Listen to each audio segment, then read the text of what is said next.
Hi. Hello. Welcome back mga best friend. Dito naman tayo sa ating show. Sa ating online show, Your MK.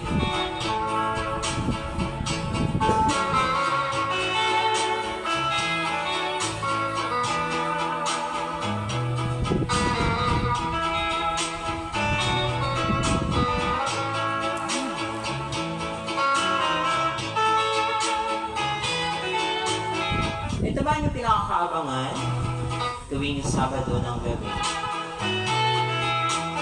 Ang ating programa online. At syempre ako ang yung mga kasama. Ako pa rin ang ang inyong nag-iisang DJ online, MK Banay. Kumusta kayo mga best friend? Saan man kayo ngayon? Nasa Luzon, Visayas at Mindanao.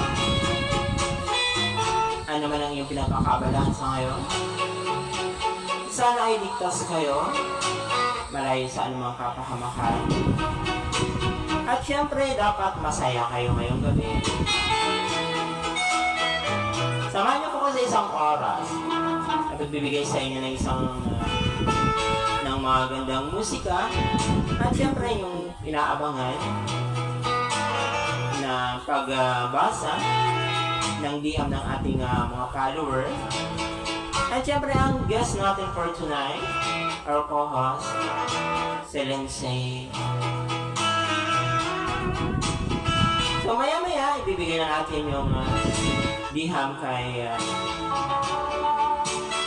Lindsay na ibabahagi rin sa atin ni Lindsay dito sa ating programa, Dear MK.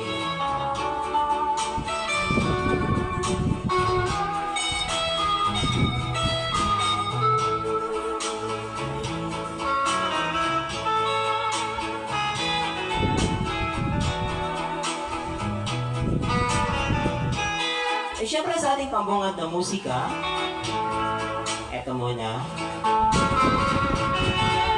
Para sa lahat na nakikinig sa atin.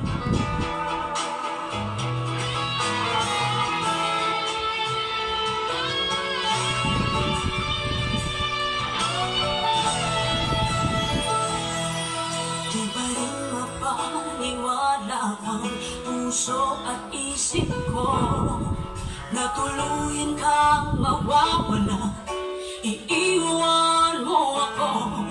Sulat mong nagpapaalam, laging hawak-hawak ko.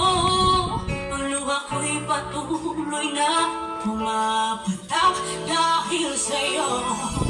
Nadirati ay anong saya, ikaw lang at ako.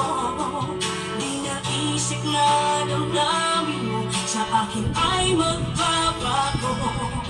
Di ko sukat akalain na pagpapalit mo ako. Wala man lang pasabi kung bakit nagkakaganito. Basang-basa ng luha ang ulan ko sa araw at gabi.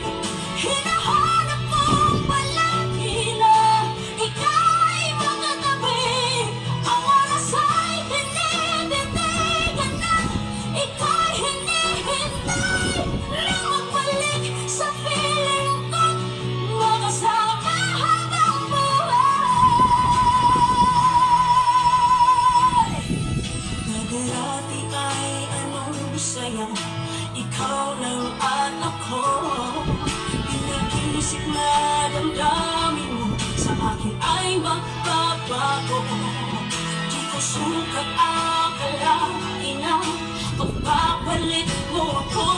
Wala man lang pasabi kung bakit magkakaganto. Basta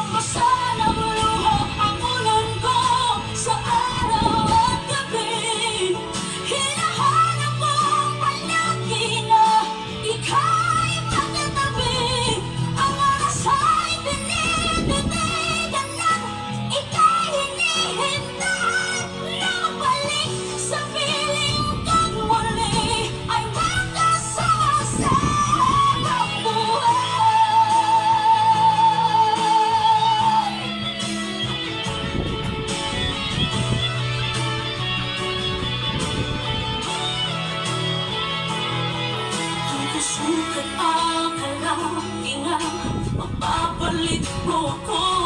Wala man lang pasabi kung bakit magkakaganito. Basang-basa ng luha ang ulan ko sa araw at gabi. Hinahanap mo palagi na ika'y magtatabi. Ang oras ay dinidinig na ika'y hinihintay na mabalik sa piling ko't muli ay magkasama sa habang buhay.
Yan po mga best friend ng ating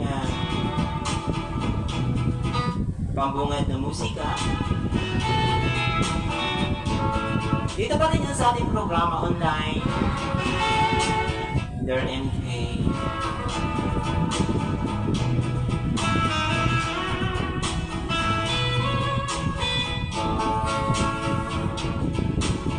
Ano pong kaganapan dyan sa inyo?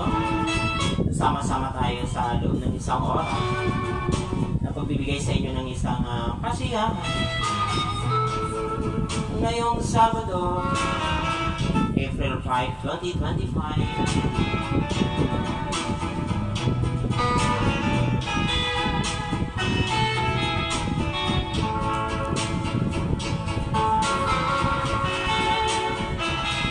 And syempre mamaya, ibibigay na po natin yung lihim ng liham ni Lindsay. Abangan nyo po at check na makakapulutan nyo ng aral. At syempre, kung maranasan nyo ang ganitong sitwasyon sa inyong buhay, ay mayroon na kayong ideya kung paano nyo lulusutan ang ganitong sitwasyon.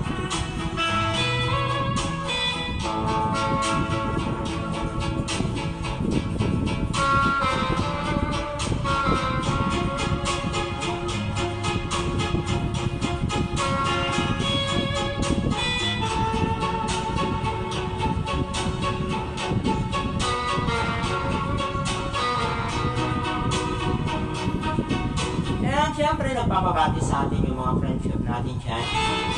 Diyan sa Binyan, Laguna. Hello sa inyo. Lalo dyan sa Binyan Public Market. Hello, hello. Good evening sa inyo. At sa lahat na inaabot ng ating online show, kumusta kayong lahat?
ay hindi na.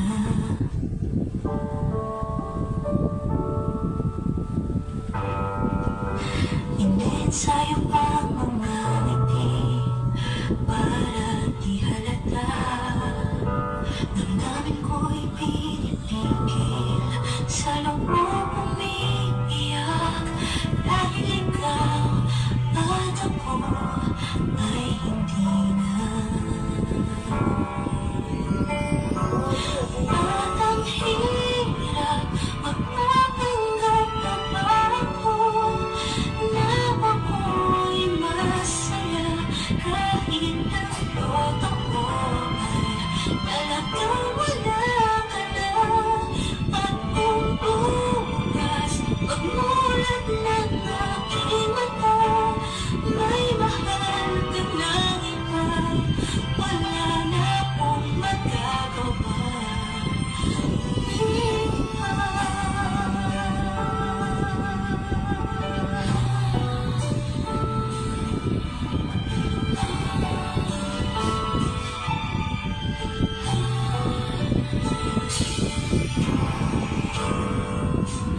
Paano ko sasabihin sa mga kaibigan ko kung ako'y nagsisisihin na nakulagan mo na ikaw at ako ay wala na. At ang hirap magpapanggap ang pagod na ako'y masaya, kahit ang totoo ay talagang wala ka na.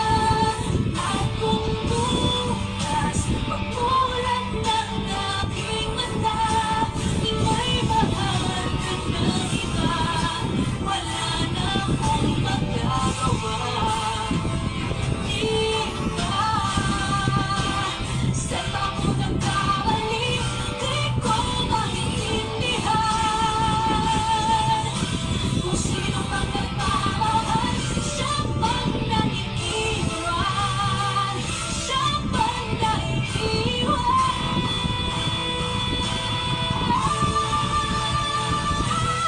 At ang hirap magpapanggap ako na ako'y masaya, kahit ang totoo ay talagang wala ka na. At kung bukas pagmulat ng aking mata, may mahal ka na iba, wala na akong magagawa.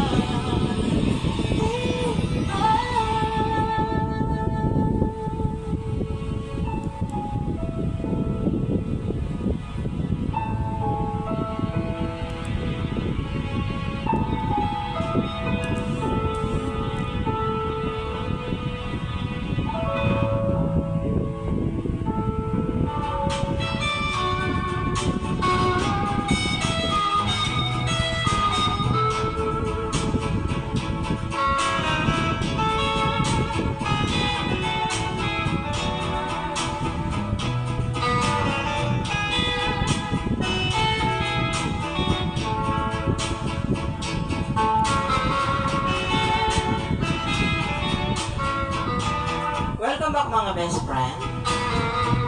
And ito na nga, yung pinakahihintay, yung pinakahihintay at pinakakaabangan ng ating mga followers.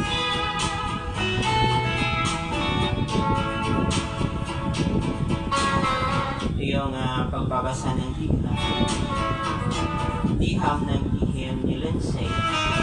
Ay siya po ang ating co-host for tonight dito sa ating programang Girl MJ. And syempre ako pa rin yung makakasama ang inyong paboritong DJ online, ang nag-isang si MJ Banal. MJ Banal po ng inyong mga puso.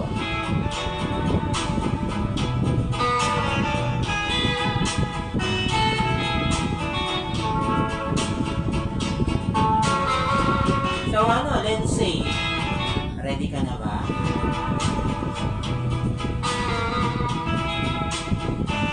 So, Lindsay, ibibigay na natin sa inyo yung, ito na yung time mo para mag-show. Ito na yung oras.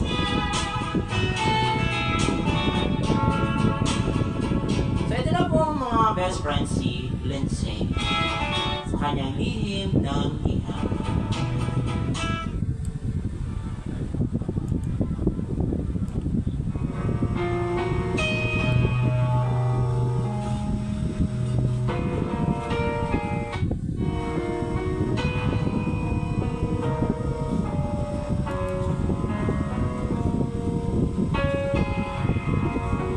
Yan po si Lindsay. Lindsay.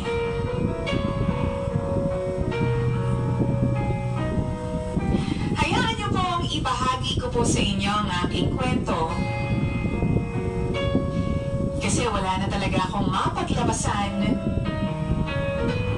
ng sama ng loob.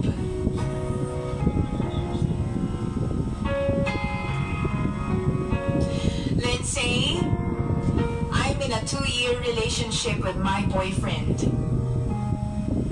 Tulad po ng iba, masasabi kong normal naman ang relationship namin. Feeling ko nga, stable na kami kasi matured na kami pareho.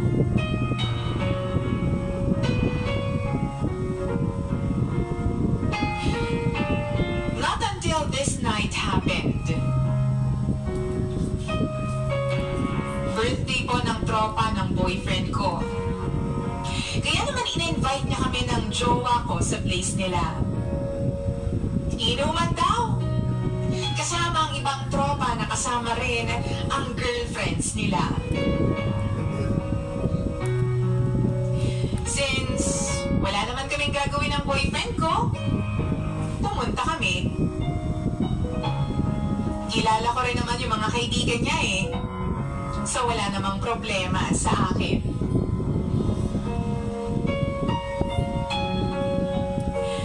Pagdating namin doon sa bahay, nandun lahat ng kaibigan niya. Yung mga lalaki nasa labas, umiinom. Habang yung mga babae naman nasa may sala.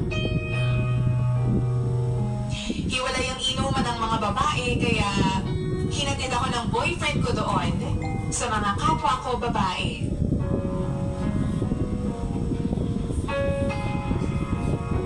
Kalagitnaan, Lindsay, medyo nakainom na ang karamihan. And I think, yung boyfriend ko rin, malapit na talagang malasing. Natatanaw ko kasi siya, patawa-tawa na. Madali lang kasi malasing yun eh. Maya-maya pa, umalis na muna ako dun sa inuman ng mga babae. Pupuntahan ko sana yung boyfriend ko. Baka kasi lasing na. Pero bago pa ako makarating ng labas, narinig ko yung boyfriend ko na nagsasalita. Ang sabi niya, "Oo pre, sobrang bait talaga. Ang swerte ko na sa ganong babae."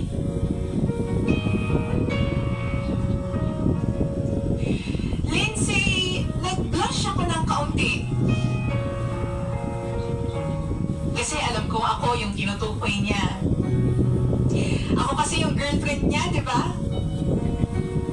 Iba pala yung pakiramdam na pinagmamayabang ka ng boyfriend mo sa mga kaibigan niya.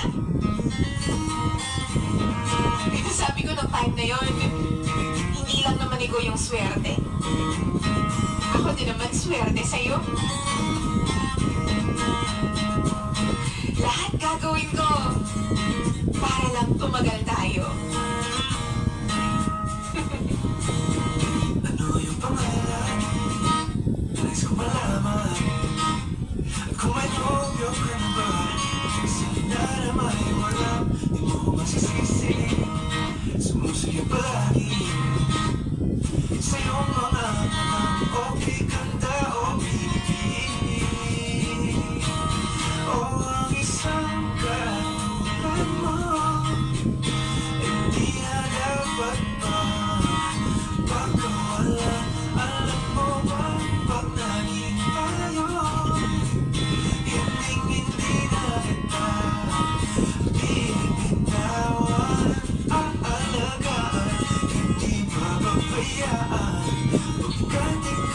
sa'kin ay prinsesa. Sabi naman ng mga kaibigan niya. Baka hindi na ako nanonood. Kaya nga pre, nakakaingit ka naman.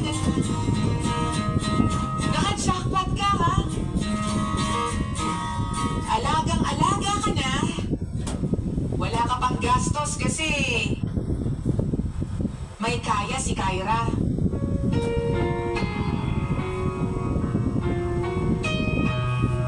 Yun yung narinig kong sabi ng kaibigan niya. Pero doon sa part na yun, Talaga Lindsay, nag-chat sa'yo siya. aaminin ko, hindi ko nagustuhan ang tono ng pananalita niya. Kaya naman nanatili lang akong nakatayo sa may gilid at pinapakinggan ko sila.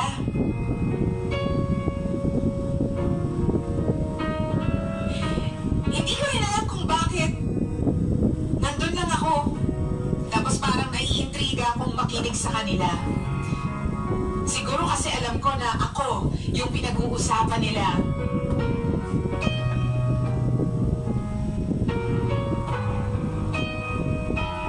Ang sabi ng boyfriend ko, oo pre, sa totoo lang, sagana nga ako sa pagkain at sa mga luho ko. Tapos alam mo ba, kapag date namin, laging hati kami sa bayad o hindi kaya siya yung nagbabayad. Pulutan. Chicheria. Kabaligtaran ng ex ko, pre. Iba talaga si Kyra. Huwag ka na mag-gaya.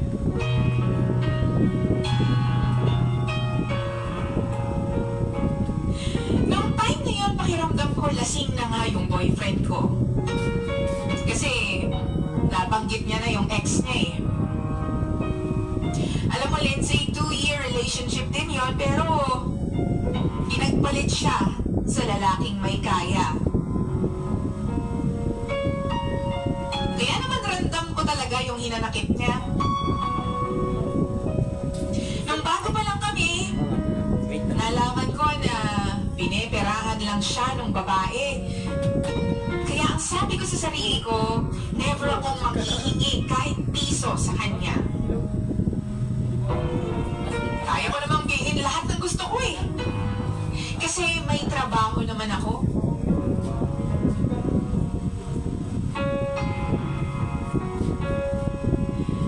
Maya-maya pa biglang nagsalita na naman yung kaibigan niya. Ang sabi niya, pre, bakit ganun? Pansin ko lang sa tagal na ninyo ni Kyra, parang hindi ko naman nakikita na pinopost mo yung pictures niya sa Facebook. Yun yung tanong ng isa niyang tropa.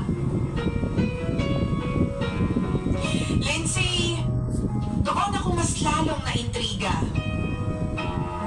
Kasi kapag tinatanong ko yun sa kanya, palagi niyang sinasagot sa akin na gusto niyang maging private yung relationship namin. Gusto niya ng low-key relationship. Yan yung palagi niyang sinasagot every time na sinasabi kong i-upload mo naman yung pictures natin.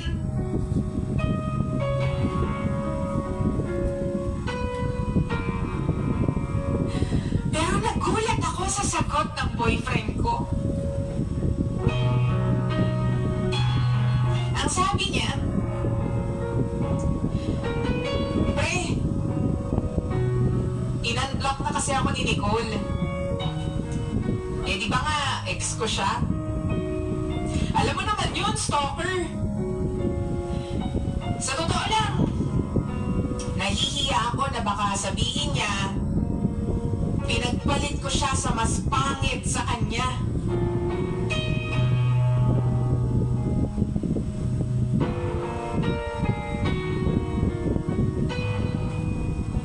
Lindsay, doon ako nagulat sa sagot niya.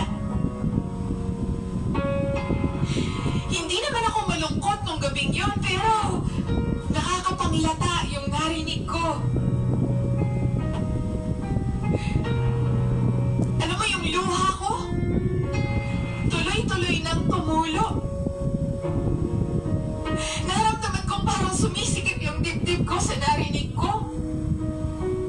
Hindi ko na talaga alam kung anong mararamdaman ko noon. Iba naman kasi yung sagot niya dun sa inaasahan kong low-key lang eh. Ang sabi niya, gusto niya lang ng pribadong relasyon.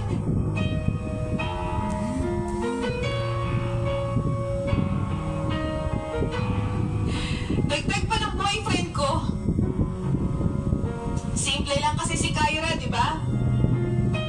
Hindi siya nagme-makeup tulad ni Nicole.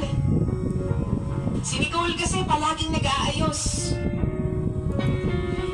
Eh okay sana kung simple na maganda. Kaso di ba? Hindi naman maganda si Kyra.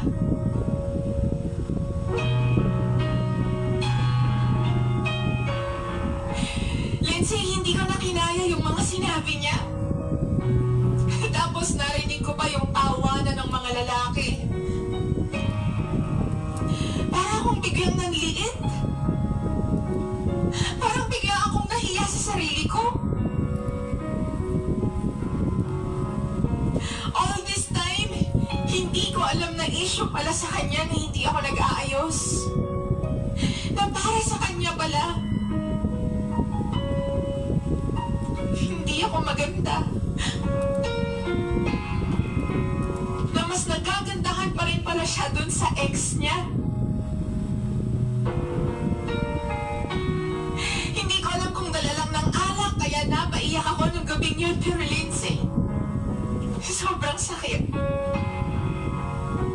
Sobrang sakit.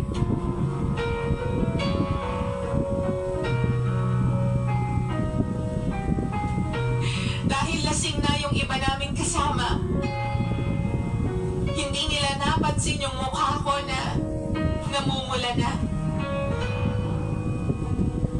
Pumunta agad ako sa CR. Hindi na ako dumiretso dun sa inuman ng mga lalaki.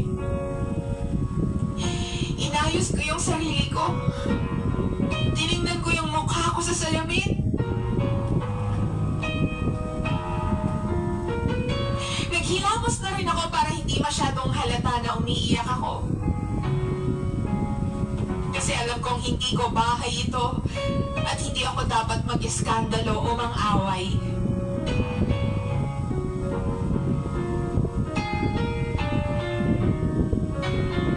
Ang sabi ko na lang sa kanila,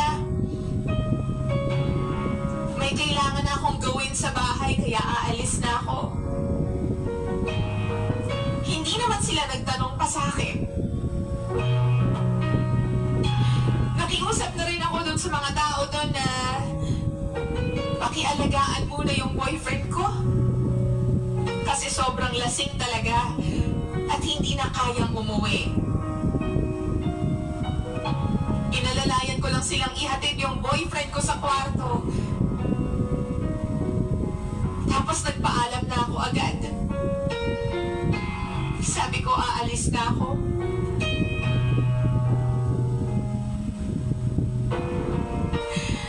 Alam mo, Lindsay, namumuo yung luha ko ng mga oras na tinititigan ko yung boyfriend ko. Isa lang ang alam ko. Kailangan kong umalis.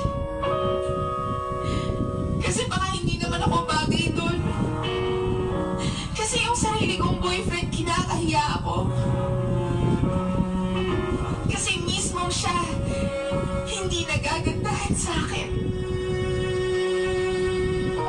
Pansin mo ba ang pagbabago?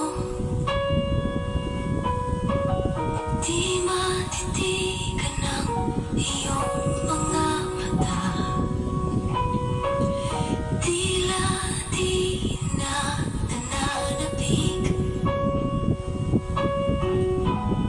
sa iyong yakap at halik. Sa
ako bagay sa lugar na yon.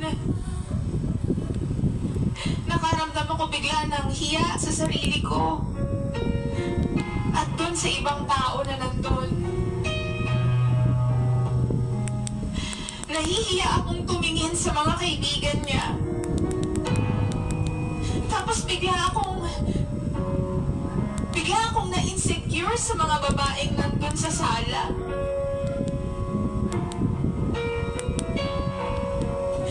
Lindsay, alam ko naman na hindi ako maganda. Pero alam mo, mas masakit palang marinig mismo galing sa boyfriend ko. Ngayon ko lang kasi narinig yun sa kanya eh. Kasi every time na feeling ko pangit ako, lagi niyang sinasabi na akala ko lang daw yun. Palagi niya akong sinasabihan na simple lang ako, maayos tingnan, bagay yung suot ko. Kaya naman, nabuo yung self-confidence ko simula nung nakilala ko siya.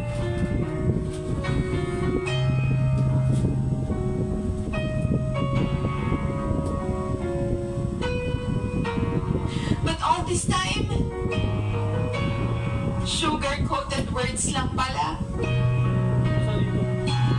Akala ko pa naman gusto lang niya ng low-key relationship. Kaya ayaw niya akong i-post kahit saan. Pero ngayon, nag-sink in na lahat sa akin. Yung mga dahilan niya. At nasasaktan pa rin ako hanggang ngayon. Parang wala na akong ibang nararamdaman kundi sama ng loob sa kanya.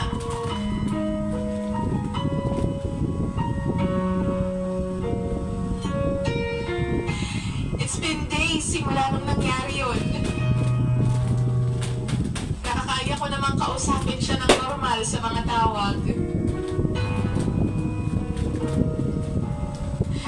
Nagpanggap ako sa kanya. Nagpanggap akong wala akong alam. Kasi hindi ko alam kung kaya kong pag-usapan namin yun. Siguro, ayokong marinig sa kanya yung katotohanan. Yung katotohanan na hindi naman talaga ako maganda. Sa pangalawang pagkakataon, mula sa boyfriend ko.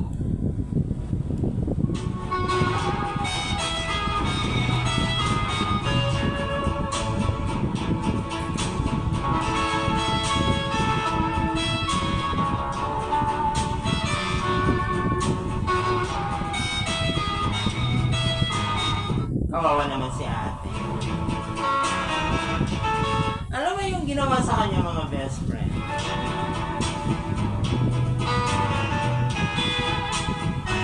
Parang pinaikot-ikot lang siya.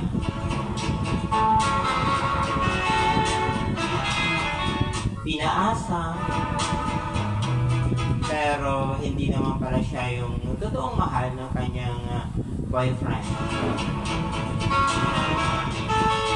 Kaya pala mga best friend ayaw i-post or i-like ng kanyang boyfriend yung mga post ni girl dahil mayroong third party na makakakita. Pero si ate naman kasi, bilib naman ako kay ate. Kasi yung confidence niya sa kanyang boyfriend is sobra-sobra. Nagtiwala siya ng lubos.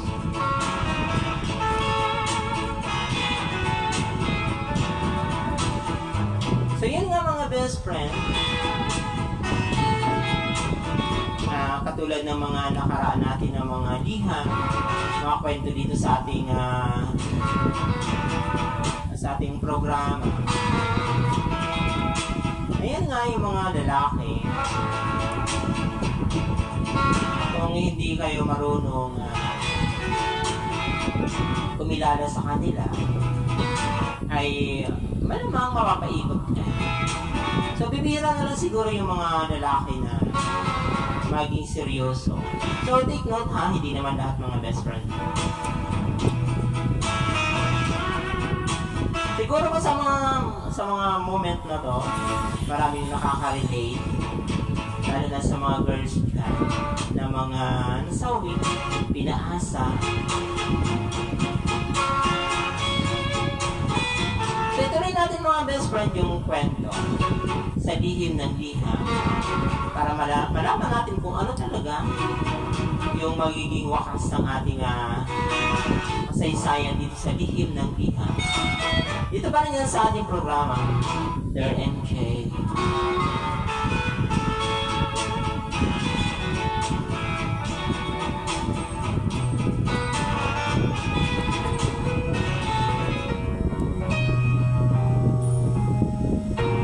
Lindsay, hindi ko na kasi mababago yung itsura ko.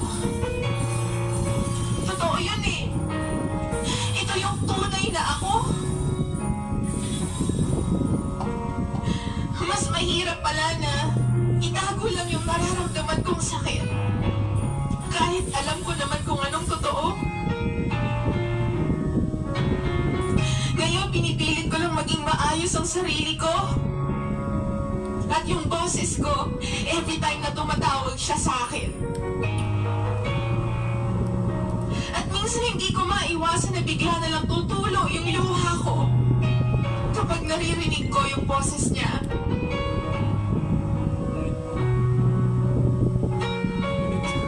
Kasi hanggang ngayon, nasasaktan pa rin ako.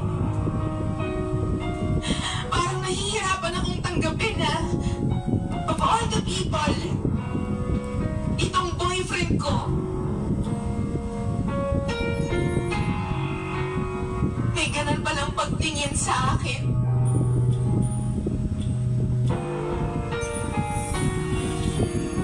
Lindsay, ang sakit magtiis. Ang hirap magpanggap na okay lang ako. Sobrang naaapektuhan na ako. Alam mo, nitong mga nakaraang araw nga,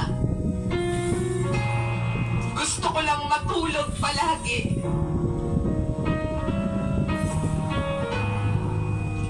Tapos tinatamad na rin akong kumain. Wala akong ganang kumilos. Sinasabi ko lang na medyo masama yung pakiramdam ko, but deep inside, hanggang ngayon nasasaktan pa rin ako. Wala eh.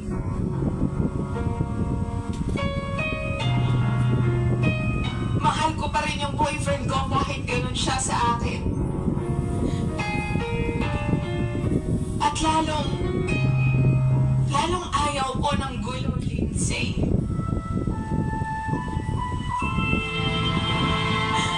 Sana makayanan ko po ang lahat ng ito. Sa mga lalaking nakikinig, huwag naman sana kayong tulad ng boyfriend ko. Parang wala ng babaeng iiyak at malulungkot.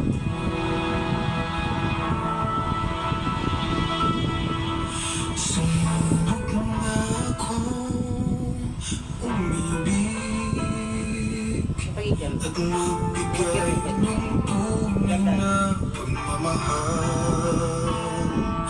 Ngunit kami ay nagkalayo pagkat hindi kami magkasundo.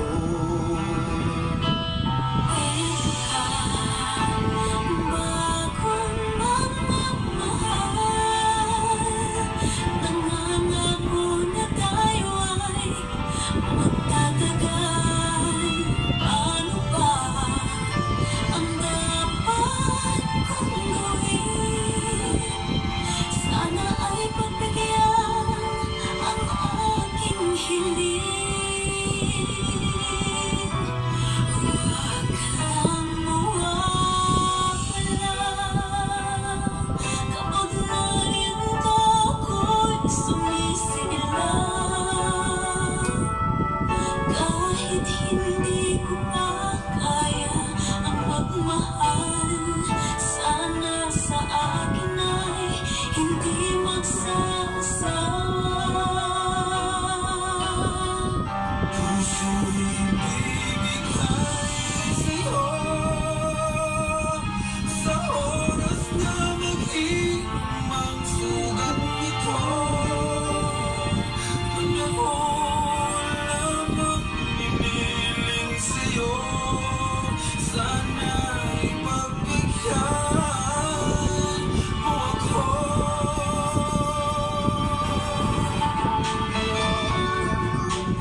best friend yung naging kabuuan ng ating kwento for tonight. So, nalungkot si ate. Kung inyong nasabaybayan mga best friend, kahit sino naman madadala.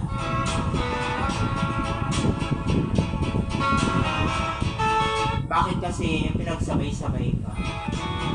Meron pang ex, merong present, pero yung present hindi naman pala mahal. Yun nga mga best friend, ginagamit lang. Kasi siguro ito si present is maganda yung trabaho, may kinikita. Kasi sa kwento niya, di ba? Ayaw niya humingi dun kay boy. Dahil nga ganun yung naging experience ni boy sa kanyang ex. Na yung bang kaya nakipag-iwalay siya dun sa girlfriend niya dati dahil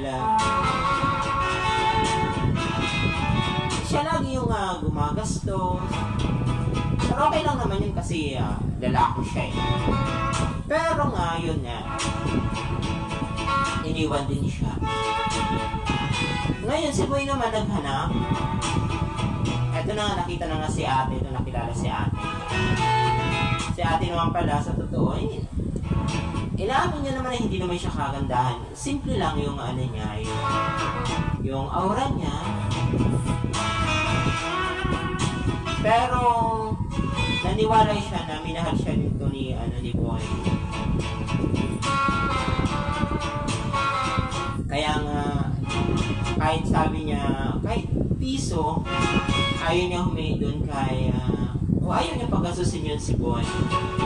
Kasi ayaw niya na baka sabihin sa kanya na kumbaga piniperahan niya ito si boy. Pero ang nangyari mga best friend, baliktad. Parang gumanti si boy doon sa ex-girlfriend niya na ganun yung ginawa sa kanya. At ito naman si ate, yun ang ginawa niyang yun yung ginantihan niya. Kaya naman syempre nakakalungkot naman. Kasi may umasa naman dito si ate na mahal niya. Pero at the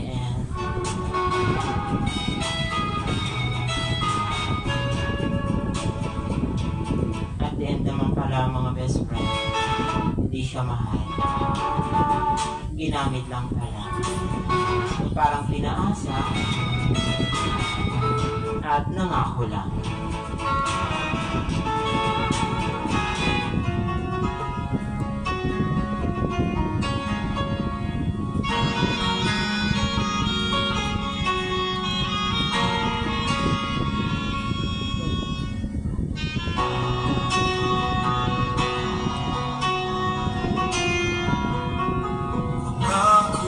Sa'kin, di magbabago. Ngunit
pa ba dito sa piling ko?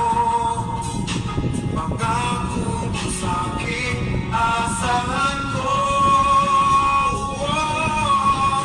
Maghihintay na lamang ba ang puso kong nangangamba sa iyong mga pangako? Pangako.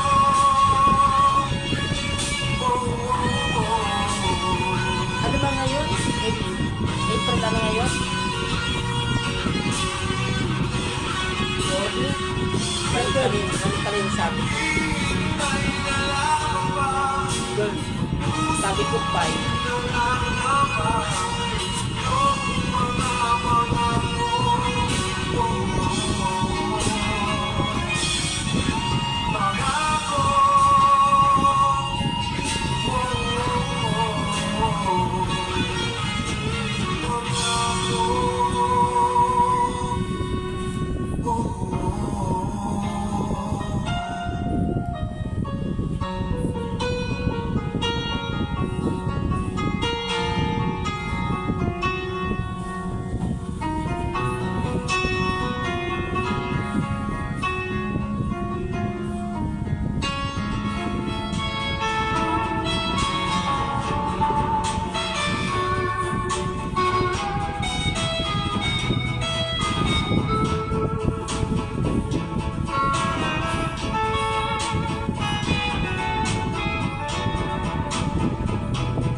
Sa inyo nga mga best friend yung naging kabuuan ng ating kwento for tonight dito sa ating programang Girl MJ, your favorite online show.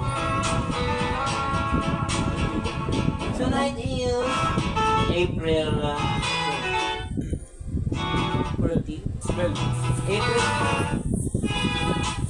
12, 2024. Mali pa rin yung sinabi ko kanina. Sabi ko 5. Dahil pa lang ngayon, paatras ako.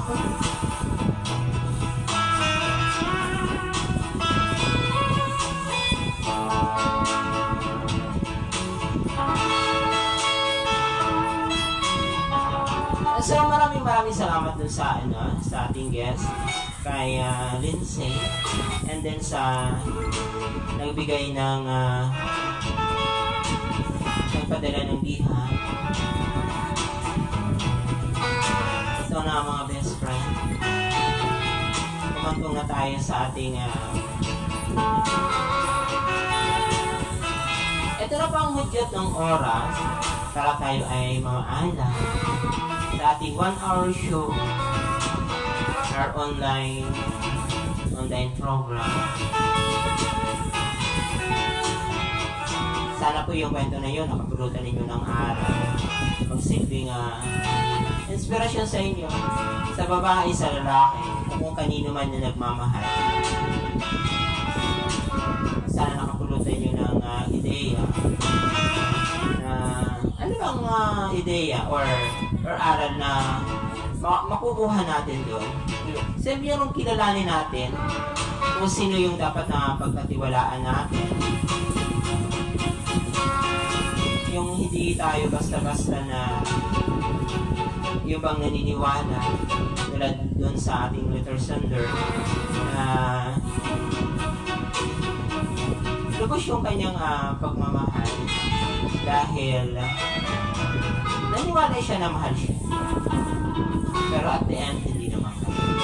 So, ginamit siya.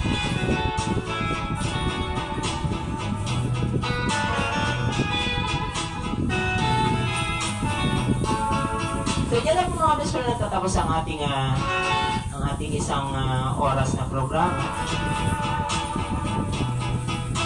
Siyempre, maraming salamat po sa lahat ng manonood, sa lahat ng magsusubscribe at magko-comment.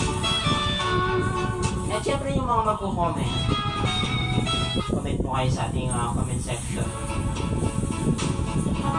And sa lahat ng aking mga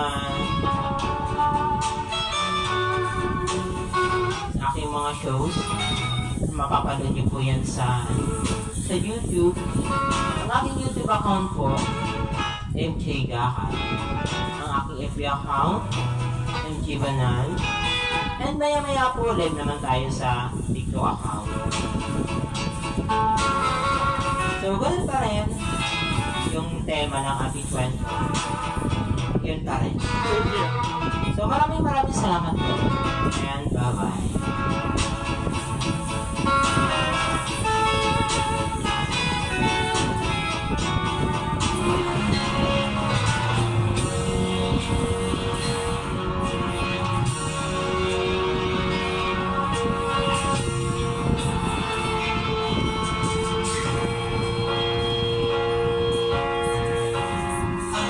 Aking buhay sa'yo lamang ibibigay. Pagsuyong kay tamis, walang hanggang pag-ibig. Tangi kong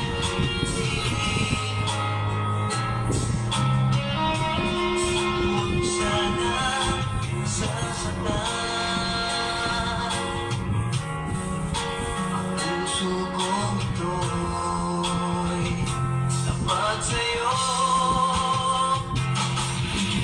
May pag-asa man ikaw ay magbalik dito sa aking pilingan. Kailan pa man tanging ikaw pa rin sa puso ko.